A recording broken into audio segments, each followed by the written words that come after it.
Sansofé, la voz de la iniciativa popular. Un espacio de comunicación comunitaria y participación ciudadana realizado por la Asociación Cultural Guiniguada Comunicación. Este programa se desarrolla gracias a la financiación pública del Cabildo de Gran Canaria a través de la convocatoria de subvenciones para el fomento de la participación ciudadana y el fortalecimiento asociativo destinada a fundaciones, asociaciones, federaciones, confederaciones y entidades sin ánimo de lucro de la isla de Gran Canaria para el año 2025. Sansofé, donde la palabra se comparte, la ciudadanía participa y las ideas se ponen en común. Sansofé, voz que se enciende cuando el pueblo quiere estar. La palabra nos empodera, la idea aprende a caminar. Sansofé, manos abiertas, micrófono sin poder. Participar es el camino para volver a creer. No es escuchar solamente, es pensar, proponer, actuar. La ciudadanía despierta cuando se empieza a implicar. Sansofé suena cercano, suena libre, suena en red. Si la voz es compartida, la democracia también.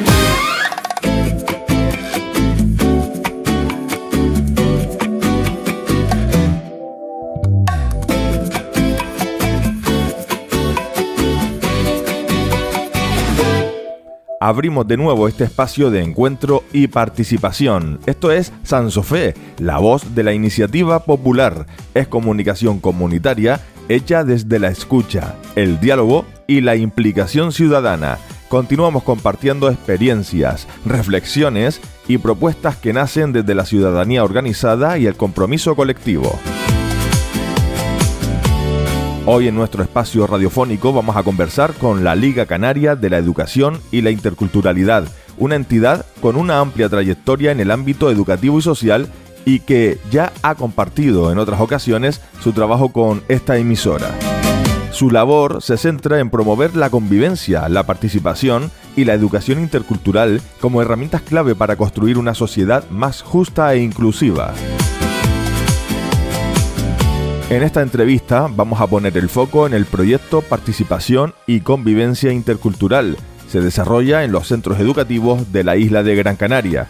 A través de talleres, apoyo al profesorado, trabajo directo con el alumnado y encuentros comunitarios, el proyecto busca fortalecer competencias interculturales, visibilizar buenas prácticas y generar espacios de diálogo.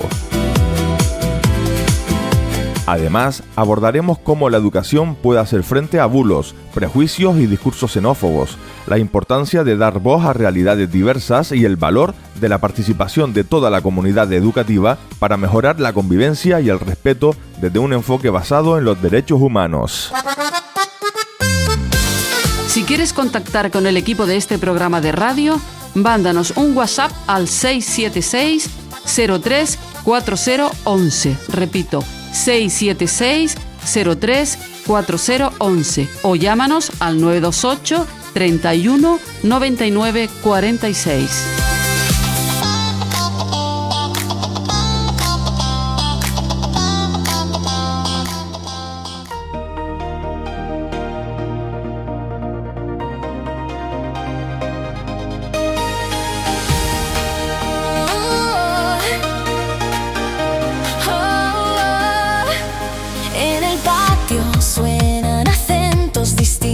Miradas que llegan de más de un lugar, historias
saber cuándo escuchar, darle sitio a la diferencia para poder avanzar.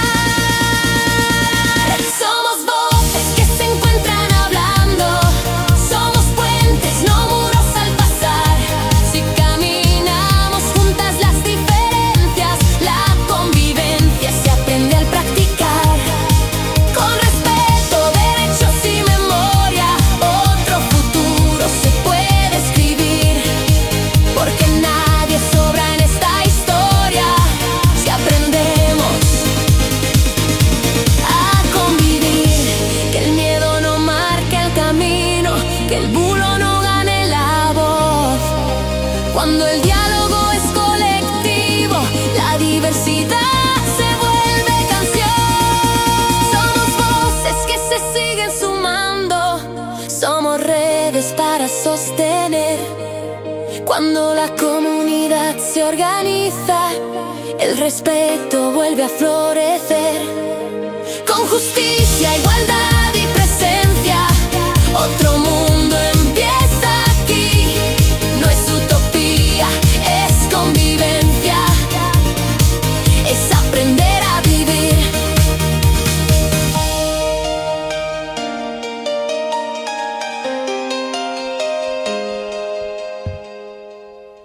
Y en nuestro programa de hoy vamos a recibir a Esther García, es presidenta de la Asociación Liga Canaria de la Educación y la Interculturalidad.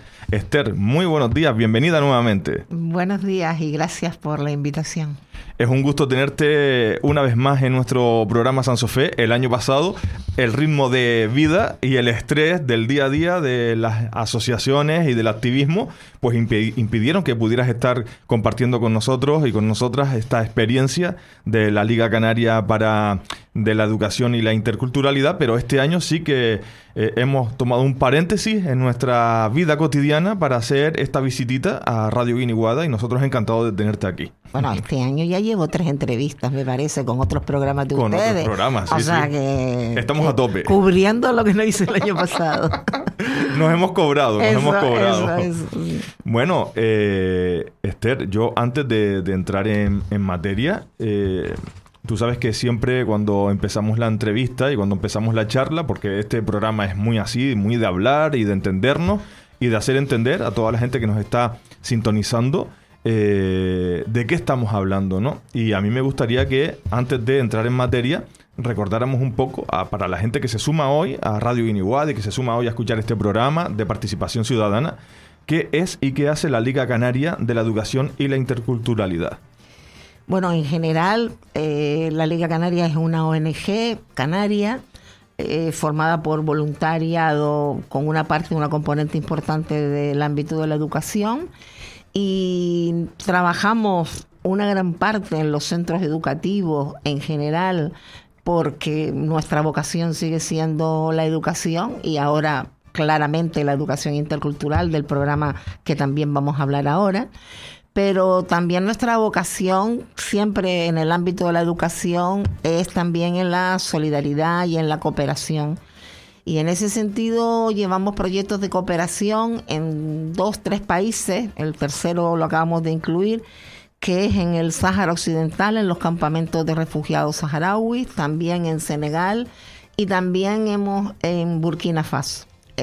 Pues nos presentamos a las convocatorias de las distintas administraciones. En este caso recibimos subvención mayoritariamente del Cabildo de Gran Canaria, pero también de la Federación de Municipios de Canarias, también de ayuntamientos como el Ayuntamiento de Teror y en cooperación también del Gobierno de Canarias. Por lo tanto, tenemos una responsabilidad de dirigir, de coordinar y hacer que esos proyectos se cumplan, y también tener la responsabilidad de que, digamos, los costes y los dineros que nos dan pues sean correctamente aplicados en los proyectos. Tengo que decirte que en todos estos años nos estamos fortaleciendo bastante en lo que es buscar herramientas para que en los centros educativos el profesorado pueda utilizar en el aula herramientas de conciencia crítica, es decir, de fomentar la conciencia crítica entre el alumnado. Yo creo que es esencial en estos momentos. Y eso también lo hemos extendido incluso a otros países, porque de hecho el proyecto que tenemos con la FECAN es un proyecto de diálogos Canarias-África, diálogos entre jóvenes Canarias-África, porque entendemos que es en el alumnado, en los estudiantes. Específicamente casi siempre trabajamos en este caso en secundaria, en bachillerato, donde tenemos que propiciar ese debate, esa formación entre los jóvenes y especialmente ante la avalancha de bulos, desinformación, etcétera, que se proceden desde las redes. Y en ese sentido también hay que decir que tenemos que agradecer la colaboración de muchas personas cualificadas, técnicas, de bastante prestigio, que nos ayudan a no solamente a hacer material, sino también a realizar debates sobre cultura de paz, sobre derechos humanos, sobre la tolerancia. Y bueno, en ese sentido, pues tengo que decir que además de persona de amplio prestigio en el mundo español y canario, en el intelectual, pues igual ahora pues vamos a continuar por el apartado a lo mejor de la justicia, legalidad, porque un amigo como es Arcadio, a lo mejor también se nos une junto con otras personas. Simplemente es ayudar a tener no solamente instrumentos, sino a llevar debate, pero con conciencia en el alumnado sobre el momento que vive, el momento que vivimos y la situación actual. Has nombrado cosas muy interesantes, Esther, porque primero, el aula es un espacio que a mí me encanta porque es un espacio de aprendizaje si se sabe utilizar debidamente, y si contamos con el profesorado pues que tenga esa inquietud, que lo hay muchísimo. También es verdad que existe el que no tiene esa inquietud y el que no tiene interés en involucrarse en absolutamente nada, pero en mayoría podemos decir que nuestros centros educativos cuentan con gente que se involucra bastante. Hablas de alianzas además muy estratégicas del mundo de la cultura, el mundo de estos que denominamos los intelectuales, estas personas pensantes que empezamos a tomar como referencias por sus reflexiones, etcétera. Y ni que hablar del mundo de la justicia, de jueces y de juristas, sí, que en cierta medida también hacen también hacen un balance crítico de lo que sucede en nuestra sociedad. Y sobre todo una información a las jóvenes, que la mitad de las veces es que no se valora lo que es la democracia, no se valoran los procesos y no se valoran las instituciones del Estado, sí, porque muchas veces se está hablando, pues en fin, de que muchos inmigrantes lo que hacen es delinquir, etcétera, y como si la justicia no los persiguiera, y eso no es verdad. Es decir, la justicia funciona. Por supuesto, hay casos, digamos, políticos, mediáticos, que no vamos a hablar de ellos, pero en realidad la gran mayoría de fiscales, jueces y tal aplican las leyes democráticas que tenemos en este país. Y quiero decir que no solamente ahora, sino nosotros también en otros encuentros hemos llevado charlas de la fiscal general, también de inmigración, etcétera, sobre trata de seres humanos, etcétera. Es decir, es importante combinar dos cosas. Por un lado, personas que tengan una solvencia técnica y conocimiento demostrado también, junto con la formación a este profesorado, que te voy a decir una cosa. El profesorado que hay ahora ha sido restituido, quiero decir, no es el que estaba antes. Nosotros, una persona como yo, que llevaba muchos años, he vivido en mis propias carnes lo que fue la lucha contra el franquismo, contra la dictadura. A mí me negaron la matrícula en la universidad y me cogí una amnistía. Es decir, ese bagaje emocional, cultural y vivencial que tenemos nosotros, igual ahora el profesorado no lo tiene. Por eso yo creo que la combinación desde las ONG y desde personas de cualificación que puedan ayudar y al profesorado a tener esa dimensión. Claro. Porque, ¿sabes qué pasa? Yo recuerdo cuando estaba dando clase que era como hablar de, pues yo qué sé, de la transición, por ejemplo, hablar de lo que te quiero decir. Yo nunca le conté a mis alumnos que a mí me negaron la matrícula a la universidad y que me cogió la amnistía. Yo nunca le conté al alumnado la represión y que teníamos que cómo hacíamos carteles para ponerlo. Y yo creo que en el fondo fue un error porque aquello fue verdad y fue real. Y entonces, bueno, ahora a lo mejor... Pero Esther, y perdona que te corte, te voy a cortar, pero sí. Yo creo que está súper justificado, ¿no? Tú no eres una persona anciana. Bueno, es que estás hablando de esa época como si tú fueras una abuelita de 85 años. No. Pero tenemos que recordar el impacto que tuvo esa represión franquista en España, el impacto que tuvo para que tú, que eres una persona joven, no eres una anciana, puedas igual decir que has vivido esa situación. Entonces, no nos podemos olvidar de aquellos barros y de aquellos barrizales, porque de ahí vienen las cerámicas que tenemos ahora en la estructura educativa. O sea que vamos a resaltarlo bastante bien. Yo creo que es importante decir eso. Bueno, yo lo digo porque yo creo que emocionalmente y en los tiempos Claro. que corre, en que hay muchos chicos en algunos institutos diciendo que con Franco se vivía mejor. Sí, por y eso resulta, lo digo. no, claro, lo sé que lo dice por eso. Y claro, y yo me pongo a reflexionar cuando eso ocurre, cuando me lo dicen, digo, bueno, vale, tú tienes que ponerte al mismo nivel para hacerles entender y experimentar qué cosa. Y eso tiene que ver ahora quizás con el programa que vamos a hablar ahora, que es el programa de participación ciudadana que llevamos a cabo, que se llama Participación y Convivencia Intercultural, y que mete el dedo en la llaga en la situación que tenemos ahora mismo de la llegada a las aulas, a los centros de personas migrantes. Entonces, en ese sentido, tengo que aclarar primero el elemento de la palabra clave, que es la interculturalidad. Claro. Porque no es la llegada y ya está, y unas personas de distinta cultura viven, sino que se trata de buscar una relación igualitaria. Tenemos que propiciar un intercambio respetuoso entre diferentes culturas, que es verdad que a lo mejor nos choca, no es difícil, pero tenemos que contextualizar esas culturas, saber de dónde son, dónde Claro. se desarrollan. Y por otro lado, lo que tenemos que hacer es posibilitar que exista un diálogo y un acercamiento entre culturas, con el respeto a la diversidad y a la armonía, y saber que toda esa diferencia y toda esa diversidad lo que nos va a hacer es mucho más rico culturalmente y a la par también en el conocimiento de esas personas.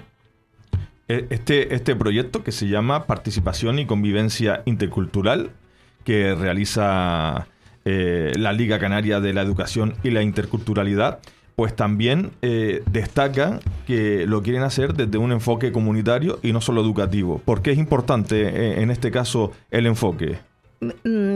Lo que tiene, digamos, dos patas, vamos a decirlo, ¿no? Por un lado, nosotros lo que queremos es mostrar aquellos ejemplos de buenas prácticas de convivencia intercultural en centros educativos, en este caso de Gran Canaria, porque el proyecto de Participa es de Gran Canaria. Claro.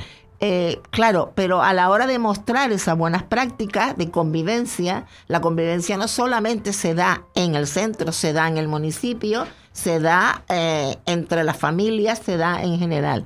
Entonces lo que intentamos es buscar aquellas experiencias en donde por circunstancias, y además podemos decir que es lo que estamos viendo, ¿no? Porque lo estamos realizando, nos encontramos que se está produciendo un salto cualitativo. Son centros en los que nosotros veníamos trabajando hace 2 años y hemos experimentado un proceso cualitativo de aceptación de las culturas, de conocimiento, de esa relación armoniosa que estábamos hablando entre el conjunto del instituto, en conjunto de los centros, pero también en los municipios. Te pongo un ejemplo.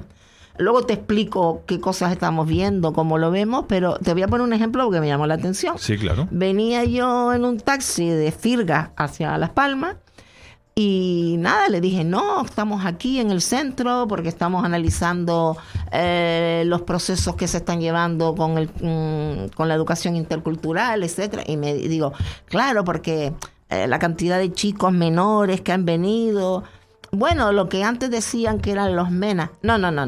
Me dice el taxista, no. Aquí no hay ni menas ni nada. Aquí hay personas.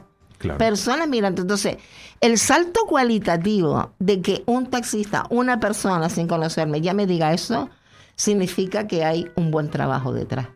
Claro. Significa... en algún lado de la sociedad se está trabajando un mensaje de igualdad. Bueno, entonces, en ese sentido, ¿nosotros qué hacemos?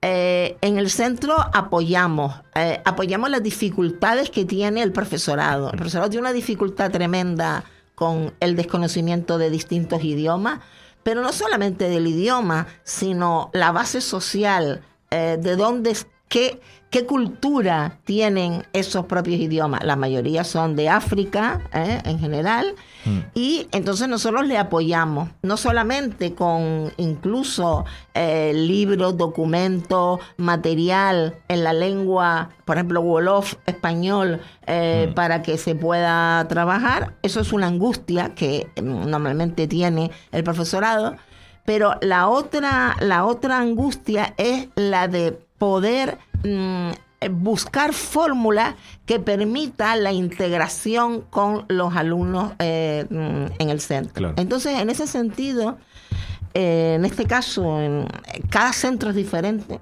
Por eso estamos recopilando aquellas buenas prácticas. Te estoy hablando en este caso de un caso como es el Instituto de Firgas. Y además, Esther, cada centro es diferente porque la realidad social de donde está cada centro es diferente también. Efectivamente, el profesorado es diferente, todo diferente. Entonces, en este sentido, allí se ha constituido un comité intercultural formado por profesorado y alumnado. Y hay lo que se llama delegados interculturales. Es decir, que en cada aula, especialmente de la ESO,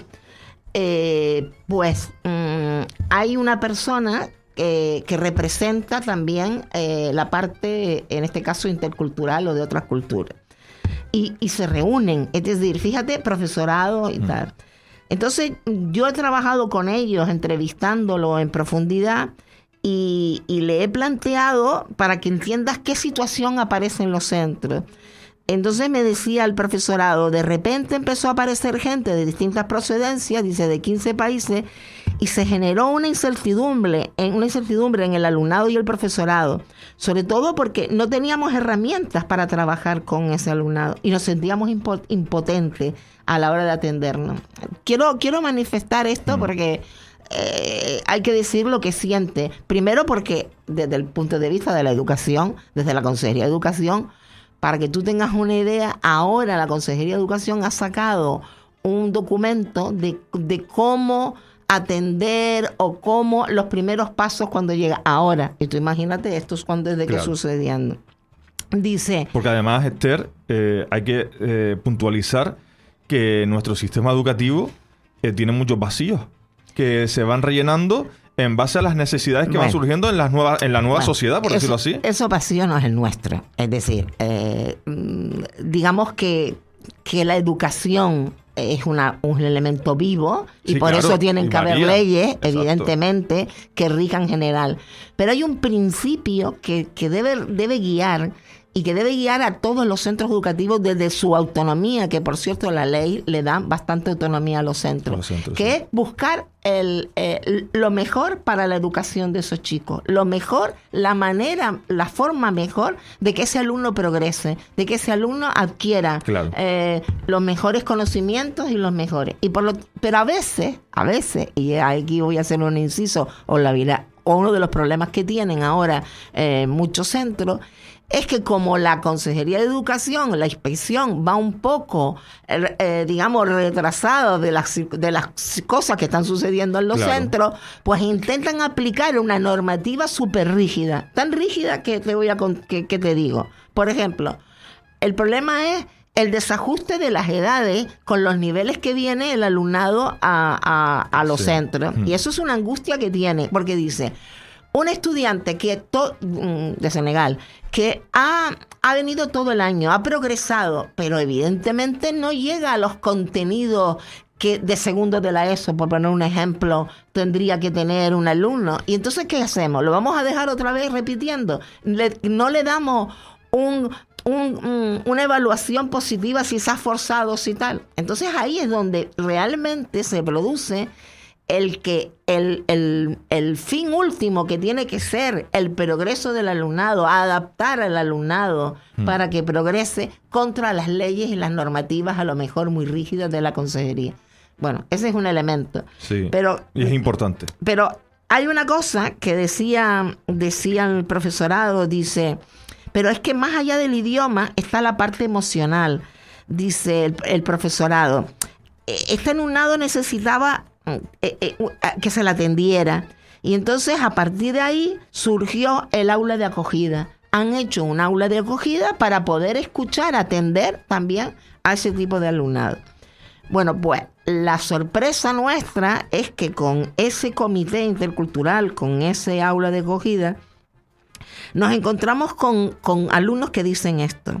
Un alumno, Liam, dice: ayudarles a que aprendan un poco más de español, ayudarle con las tareas del Google Classroom que tienen, etcétera. En el patio escolar estar con ellos, cuando tienen problemas, preguntarles qué les pasa y decírselo a los profes, estar pendiente de ellos. Yo soy muy empático, entonces siempre me ha gustado la riqueza cultural que tenemos aquí en el instituto. Conocer a personas de diferentes lugares, por ejemplo a Hassan, que nos hemos hecho muy amigos. Con él aprendo un montón de cosas. No es solo el hecho de decir hay que ayudarlos por lo que pasa, sino ayudarles porque son personas. Tengo que ir porque somos compañeros. O sea, oír eso del alumnado, de ese salto, produce un avance impresionante. Y lo que produce es la alegría. Lo que produce es que en ese centro no se esté discutiendo ni hablando sobre el odio. No soporto. Es decir, hay que hablar del odio a lo mejor entre mayores, cuando tenemos idea de lo que es. Pero hay que tener mucho cuidado con los jóvenes de estar metiendo el ojo en el tema del odio. Tenemos que buscar cosas que nos unan, armonía. Y te voy a decir otra cosa. En otro centro educativo, cuando hemos traído libretas que traemos de África, en este caso de centro, yo oír a las alumnas decir: es que yo me emociono de ver cómo redacta, de ver lo que está escribiendo, de ver lo que siente. A ver, bueno, te estoy comentando que eso es convivencia intercultural. Eso es convivencia intercultural, que es de lo que trata el proyecto que ustedes han presentado a la Consejería de Participación Ciudadana, en este caso a la Unidad de Participación Ciudadana, y que les ha sido aprobado y que me imagino que ahora mismo están ejecutando en diferentes lugares. Pero, Esther, yo antes de seguir avanzando sobre el proyecto, a mí me parece muy interesante hacer esta puntualización, ¿no? Porque antes hacías una pequeña mención a que los alumnos, pues, en algunos lugares, pues nombraban esa nostalgia por algo que nunca vivieron. Las redes sociales son muy culpables de esta situación, porque evidentemente yo dudo, aunque también puede ser posible, que un padre que posiblemente en esas edades tampoco ha vivido esa situación, estamos hablando de alumnado de 12, 13, 14, 15, 16 años, puede tener un padre perfectamente ahora mismo de 40 años. Yo tengo 45 años y nací en el 80, por lo tanto, por suerte no viví la represión franquista. Ya hacía como 4 o 5 años que Franco pues había fallecido, ¿no? Entonces me parece curioso cómo los alumnos de ahora hablan de esa nostalgia, y yo me acuerdo que cuando yo era un alumno, nosotros eso no echábamos de menos nada de eso, ¿no? Bueno, a ver, vamos a no generalizar, ¿de acuerdo? Sí, sí. Porque a mí me da la sensación de que hay determinados partidos o determinadas personas que quieren que se hable de esto. Sí. Y que como si fuera un tema generalizable. Yo soy partidaria de hablar de lo que sucede en sentido contrario. Es decir, de exponer las buenas prácticas y los buenos elementos. Porque, por ejemplo, un chico dice, a mí me ha servido mucho para darme cuenta de que aunque vengamos de sitios muy diferentes o hablemos otros idiomas, al final todos somos iguales en el fondo. Tenemos las mismas ganas de aprender, de jugar y de estar con gente. Al principio igual te da un poco de corte porque no sabes si te van a entender bien o si vas a saber qué decir, pero luego te das cuenta de que con gestos, con dibujos o con 4 palabras ya te ríes y te lo pasas bien con ella. Claro. A mí me parece que hay que poner en valor este tipo de y cada vez hablar menos de lo que sucede en las redes. Es verdad, como acabas de decir, que los padres y madres a lo mejor no tienen el acercamiento que tienen los jóvenes ahora a tener gente de otra cultura. Claro. Y es verdad. Y entonces, pues para ellos, digamos, lo que se habla en las redes tiene mucho. Pero es igual.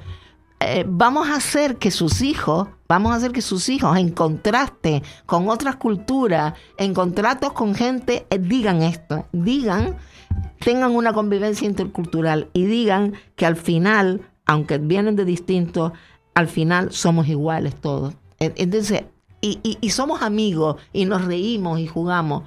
Lo digo porque a veces tenemos, incluso en entrevistas, veo como mucha más incidencia en cómo se construye la pirámide del odio, cómo se tal, Sí. antes que de poner ejemplos positivos. Por favor, busquemos cosas positivas. Digamos, vamos a hacer un juego en el que, no sé si Esther, aquí, en lo que tú buscas eso, no, yo, sí. los comités porque yo soy de una época en donde lo que existía, yo no sé si todavía tú eres una persona que Sí. está súper vinculada a Sí, los sí. centros educativos, los comités de derechos humanos. Es verdad, no existen en todos los sitios, por ejemplo, comités humanos o de solidaridad. Por ejemplo, en otros centros, a lo mejor no hay este comité, no se llama así, comité Claro. intercultural. Existe un ejemplo, el Rincón, existe lo que es el comité de solidaridad o el Vale, de derechos vale. humanos. Entonces, en otros centros, pero si tú te fijas, siempre el núcleo, ahí tiene que haber un núcleo de Claro. estudiantes y de profesorado que esté preocupado por la defensa de los derechos humanos, la tolerancia Sí. y tal. Desde ese momento que exista un núcleo, que es lo que hay que plantear y apoyar, la consejería ahora ha vuelto a sacar un curso, un proyecto para volver a rescatar también esos comités de derechos humanos y con los cuales nosotros también vamos. Pero lo que quiero plantear es que es un trabajo difícil, no con el alumnado solo, sino con el profesorado. Claro. Y vuelvo a decirte algo que dije antes de pasada. El profesorado no es el mismo de antes. El Claro. profesorado ha cambiado. El profesorado no está formado. El profesorado tiene esa influencia de las redes sociales. El profesorado puede plantearte, y ha planteado, lo sé, es que yo no estudié para dar clases de español a gente que no sabe español. El profesorado, ojo, hay dificultades inmensas, yo no las niego. Y de hecho, en este modelo de buenas prácticas y en este proyecto las vamos a aflorar y las vamos a poner. Pero Es que- paralelamente, ¿cómo resolverlas? Es Claro. que ya hay profesorado que tiene apenas 25 años. Aunque, y Entonces- 30 y pico es lo mismo. Y 30 y pico, fíjate. pero yo me refiero que claro, con 20 y pico años, o con 20 y poco años, tienes más reciente todo lo que hemos estado viviendo en la última década, en donde ese mensaje de odio, pues, es cierto que se ha amplificado de una manera abismal. Esther, hasta hace poco estábamos en la pandemia y ya estamos en el año 2026. ¿Quién te lo iba a decir? Es que es asombroso. A mí me resulta curioso, yo siempre pongo como referencia Las Palmas. de Gran Canaria, yo creo.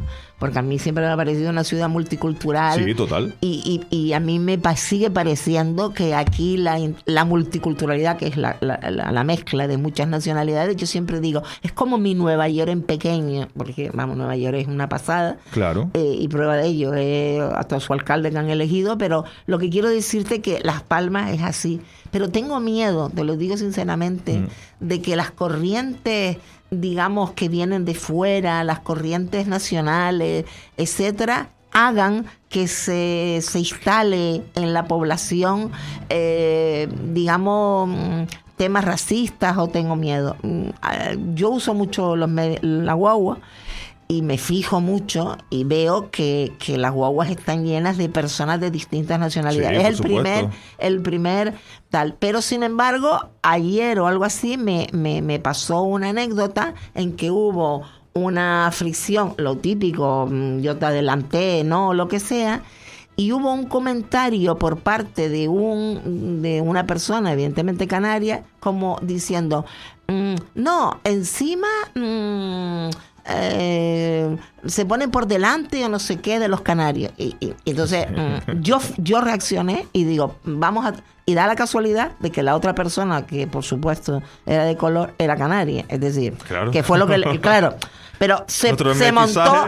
Sí, pero se montó inmediatamente. Es un entonces prejuicio. yo tuve, por favor, estemos en paz, por favor. Y vi cómo el conductor de la guagua o tal dijo, cabemos todos, estamos todos. Entonces, fíjate lo importante que es un llamamiento a la población y a la población canaria sobre todo, en que no podemos perder el nivel de diversidad, de equilibrio. Nos ha pasado todo, nos ha pasado con la homosexualidad, nos ha pasado con todo. Sí, es decir, digamos que Canarias, y en este caso Las Palmas de Gran Canaria, y el Gran Canaria es un ejemplo para mí de diversidad. ¿Dónde compraban nuestros padres y nosotros mismos en los años 60, 70, 80 y 90 un transistor? Y vamos a los hindús que estaban por la zona de las canteras, por la naval. La ciudad es el reflejo de lo que estamos viviendo y se va transformando. Ahora la naval, totalmente con chinos y chinas que montan sus negocios también, pero la ciudad se transforma poco a poco, ¿no? Y ese mestizaje siempre lo hemos tenido, no es nuevo. No. Y lo que pasa es que parece que de repente hemos descubierto la pólvora. No, es verdad que cada vez la multiculturalidad, las distintas nacionales se nota más. Y en aquella época no había comunidad colombiana, por ejemplo. Y ahora sí la hay. Sí la hay. Es verdad que se nota más. Pero lo que no debemos de perder digamos, el norte, es que como esa diversidad a nosotros y esa multiculturalidad a nosotros nos ha hecho, digamos, crecer y tener una identidad propia, que es el tema de Canario. Es verdad, y vuelvo te digo una cosa, que muchas veces tomar conciencia en los centros o hacer que esos muros entre distintas culturas se caigan, viene provocado por las casas, viene provocado a lo mejor pero creo que con un trabajo continuado, con un trabajo, yo siempre digo que la mejor manera de romper racismo, xenofobia es piel con piel. Yo te digo una cosa, yo reflexiono, yo voy mucho por los proyectos de cooperación, si quiero voy a mirar la otra mirada allá. Sí. Yo cuando voy a Senegal, yo soy la única persona de piel blanca y me quedo con ellos y estoy con ellos y me río y de verdad, es decir, me podría suceder también lo mismo. Claro, fíjate. Porque las realidades se pueden traspolar, o no sé cómo se dice la palabra, pero tú me entendiste. Sí, no, es decir, y sin embargo yo allí, o también en los campamentos de refugiados, que es una cultura árabe, que es otra, bueno, digamos que en Senegal se mezcla las culturas, las etnias, digamos, de todas las que hay con la religión, pero bueno, es una mezcla interesante. Lo que quiero decirte es que hay una oportunidad de mejorar la convivencia intercultural en los centros y en los municipios con este alumnado y también te digo una cosa, Estábamos hablando de que un centro que se le estaba disminuyendo por la edad, línea base de la ESO, ahora está creciendo en muchos centros. Eso es También tengo que decir que hay que tener un equilibrio, porque yo sé que el mayor número de niños y niñas extranjeros, migrantes, están en Gran Canaria, y que incluso aún hay islas donde no hay centros de acogida, y que Gran Canaria tiene un peso no mayoritario, diría más del 60%, el 70%, lo sé. Y claro, eso también es un llamamiento al gobierno de Canarias a decir que no vale solo con tener el tema migratorio como una pinza, claro, para presionar al Estado. Tenemos medios aquí en Canarias para formar a esos chicos y chicas, porque eso es otra cosa que ha sucedido, que de repente se querían llevar mediante los acuerdos Canarias-Estado, y bueno, se montó una en los institutos de lloro, de abrazos, de tal, porque los chicos no se quieren ir, es que ni se saben qué quieren hacer con ellos. Entonces, tenemos que pensar que el gobierno de Canarias, en este caso, tiene que poner fondos para formar, porque también nuestra sociedad está mayor, nuestra sociedad también necesita de mano de obra extranjera, ¿no? A ver, desde el punto de vista egoísta. Entonces, ¿qué mejor que tener formado y tener una convivencia armoniosa de lo que estábamos diciendo? Estamos hablando con Esther García, es la presidenta de la Asociación de la Liga Canaria de la Educación y la Interculturalidad, y estamos hablando con ella porque están ejecutando ahora mismo un proyecto que se llama Participación y Convivencia Intercultural. Y lo que estamos hablando viene de la derivación de la charla que teníamos sobre la importancia que tenía y que tiene, pues, revisar en cierta medida la documentación, la normativa interna de los centros educativos para adaptarlos y para ayudarlos a avanzar hacia una, ¿cómo decirlo?, una convivencia intercultural óptima y hacer que esos chicos tengan una educación según sus posibilidades, lo que más pueden dar. Claro. Es decir, no quedarse en solo enseñarle español, no. Hay que buscar llegar al máximo de las posibilidades. A lo mejor esos chicos en segundo de la ESO pues suspenden las asignaturas, pero a lo mejor en una formación profesional adaptada que es equivalente, pues ellos pueden demostrar que tienen. Entonces, ¿por qué no buscando el optimizar la mejora para el alumnado? Mira, la ley permite hasta cuarto de la ESO una flexibilidad impresionante en lo que es los procesos de pasar de un curso a otro, etcétera, para todo el alumnado español. Pues, ¿por qué también para este alumnado? No estamos hablando ni de bachillerato ni de la universidad, no estamos hablando absolutamente nada de eso. Y Esther, ahora mismo yo, claro, no te lo he preguntado todavía y no lo sé porque el guión de preguntas, por decir así, lo que intenta es descubrir un poco cómo se va ejecutando el proyecto, en qué lugares se está ejecutando. Sí. O sea, ¿cuentan con algunos centros educativos? Sí. Ahora, ¿te has encontrado con la puerta cerrada en algunos centros educativos en donde no les haya interesado? Porque a lo mejor se puede dar la circunstancia de que no les interese para nada, o porque ya tengan algún proceso comunitario interno por otra entidad o por ellos mismos de iniciativa propia en donde... Bueno, en este caso tengo que decir que quizás hemos sido nosotros con nuestro conocimiento. Ten en cuenta que nosotros trabajamos en diálogos solidarios con jóvenes, claro, trabajamos en la campaña, conocemos los centros. Es decir, yo creo que si de algo me siento orgulloso como ONG es que pisamos. Cuando digo pisamos, estamos en los centros, nos forjamos.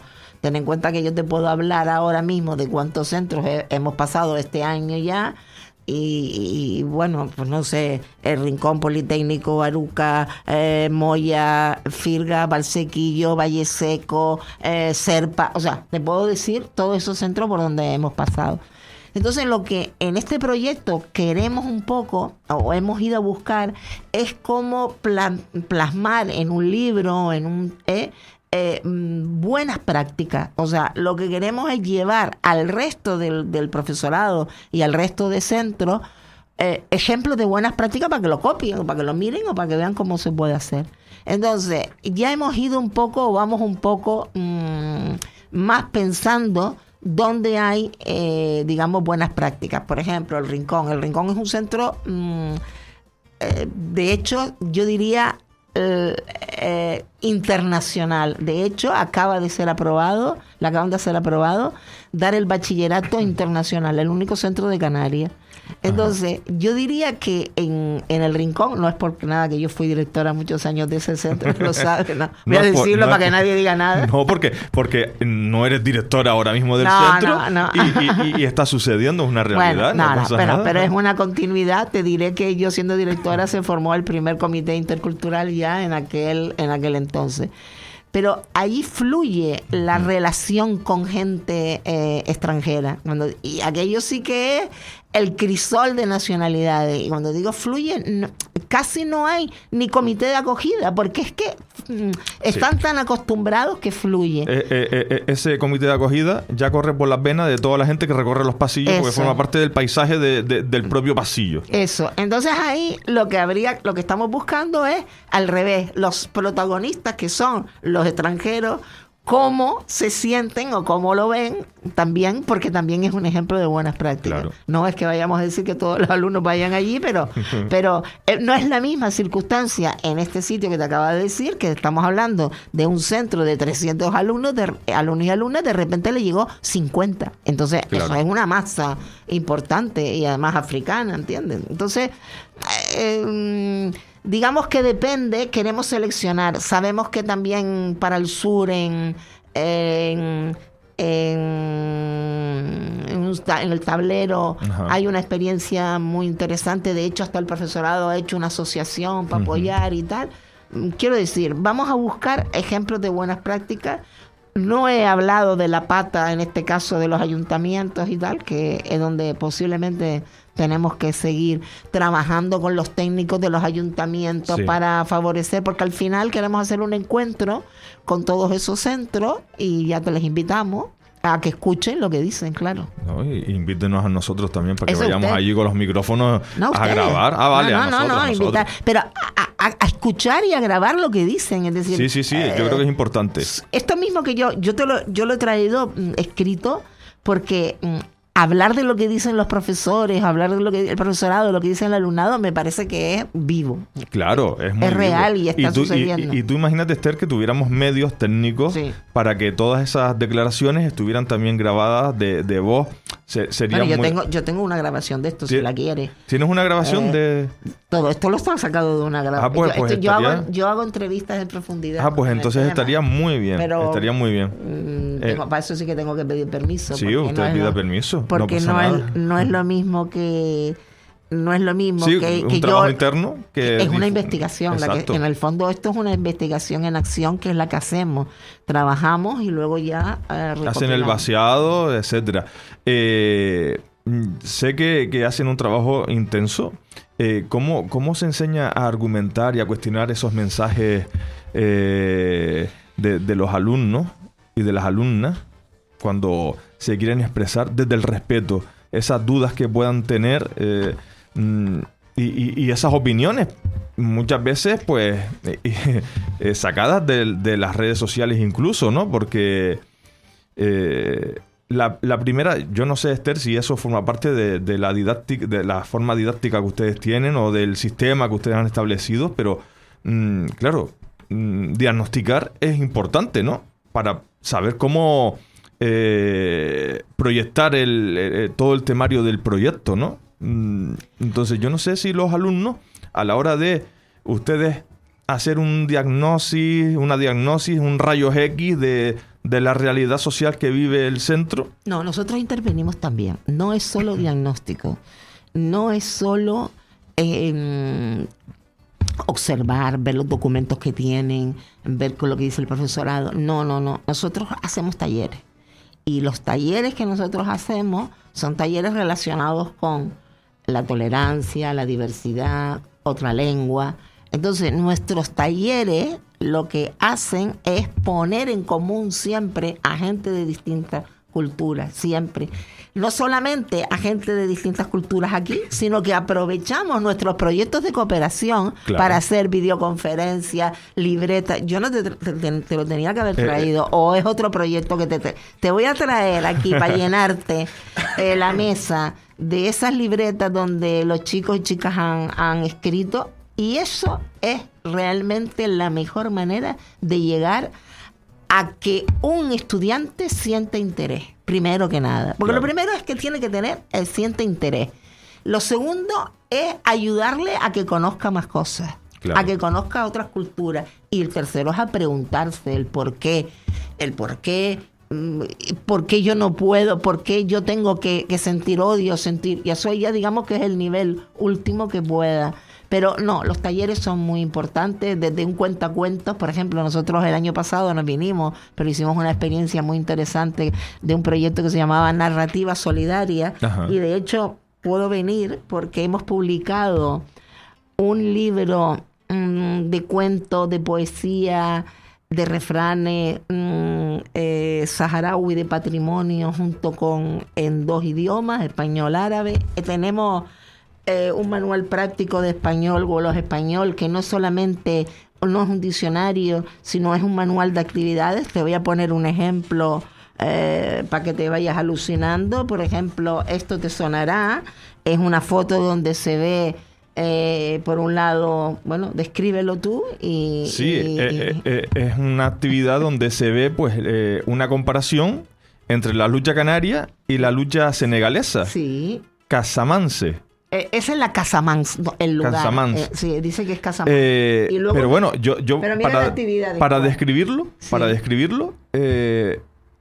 o sea, si tú a los luchadores de esta lucha senegalesa los pintaras con otro color de piel y le pusieras el mismo uniforme que tienen nuestros equipos, porque allí están con ropa tradicional de su país y de su zona geográfica. Tú no... O sea, es lucha canaria, literalmente. Efectivamente, porque es muy similar. Pero fíjate, esto es un taller. Entonces, fíjate lo que dice. Dice, ¿cómo se llama este deporte en Wolof y en español? Ambos nombres empiezan por la letra L. Es decir, es un poco a juego. Fíjate que se plantea como juego. Claro. Indica las diferentes partes del cuerpo que están tocando los luchadores en Wolof y en español, con lo cual invita no solamente a conocer las palabras, sino a ver, dice, ¿cómo son los luchadores? Dice, a frases con adjetivos como, en este caso, hol, fuerte, dul, a ver, con palabras en español. Sí, claro. Bueno, ojo, sí, mira otro, un mercado municipal de Las Palmas y un mercado de Senegal. Y es igual, ¿no? Una escuela. Esto sí que no es igual. Una aula de Canarias y una aula de Senegal. Los recursos cambian. Pero mira una playa de Las Canteras y una playa de Sal y de Senegal. Yo creo que esto es muy didáctico. Pero para que veas cómo esta actividad, lo que queremos es, mira, una donde juega la comida, la paella, lo mismo.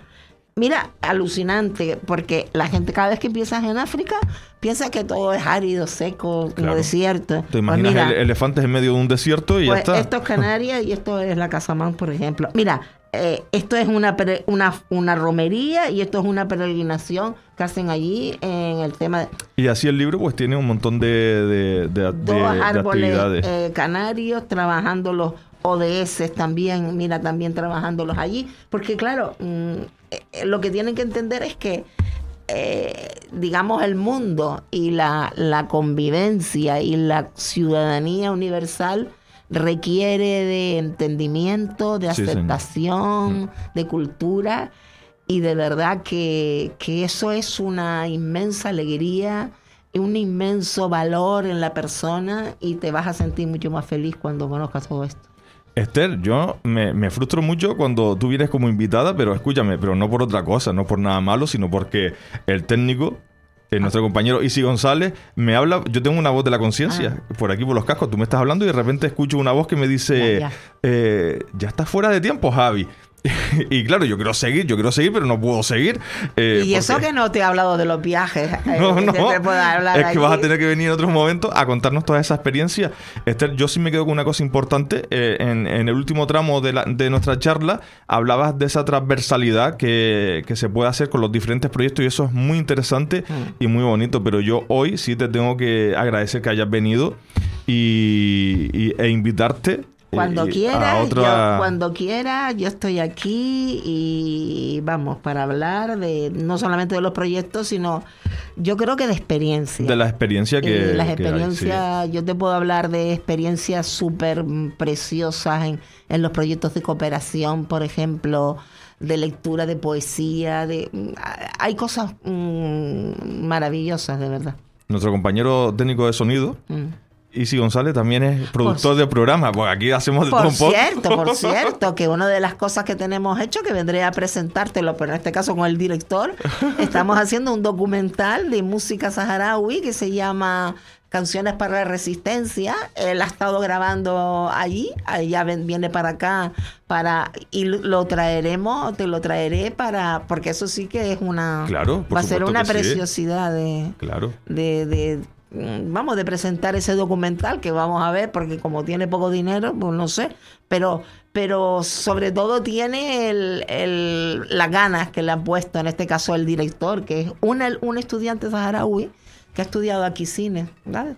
Así Entonces, que lo vamos a tener dentro de poquito. Te lo traeré. Cuando surja eso, así de Ibrahim, sobre la marcha. lo traeré. Pues Esther García, muchas gracias por estar con nosotros en esta mañana en nuestro Sansofé, y te emplazamos a que vuelvas a pisar los estudios de Radio Guiniguada, tanto este programa como cualquiera de los otros programas que tenemos y que tratan la diversidad, que tratan la igualdad y la justicia social. Muchas gracias. Hasta luego. Sansofé es el espacio para la participación ciudadana. Un programa donde asociaciones, colectivos y personas comprometidas hablan de proyectos sociales, cultura, derechos y comunidad.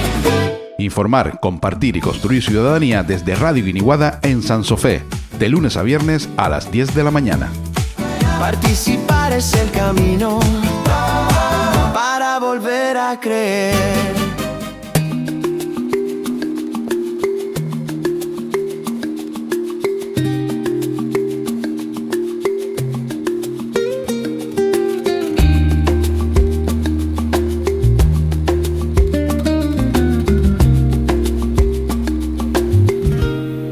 El trabajo no es solo una fuente de ingresos, es también una fuente de dignidad. El Objetivo de Desarrollo Sostenible número 8 defiende el trabajo decente y un crecimiento económico que beneficie a todas las personas. Y para eso, la participación ciudadana es fundamental. Las cooperativas, la economía social y los proyectos comunitarios demuestran que es posible generar empleo con valores. Cuando las personas participan en la gestión de su propio trabajo, se fortalecen los derechos laborales y se prioriza el bienestar sobre el beneficio. La participación permite detectar situaciones de precariedad y exigir mejoras. Sindicatos, asociaciones y colectivos laborales juegan un papel clave en la defensa de las condiciones dignas. Sin organización y participación, los abusos se normalizan. Un crecimiento económico que no escucha a la ciudadanía genera desigualdad. Un crecimiento construido con participación genera oportunidades, cohesión social y futuro compartido. Objetivo de Desarrollo Sostenible número 8, trabajo decente y crecimiento económico. Llegamos al final de nuestro programa agradeciéndote la escucha e invitándote a que vuelvas a sintonizar con una nueva edición mañana a las 10 de la mañana. Hasta entonces, muy buen día.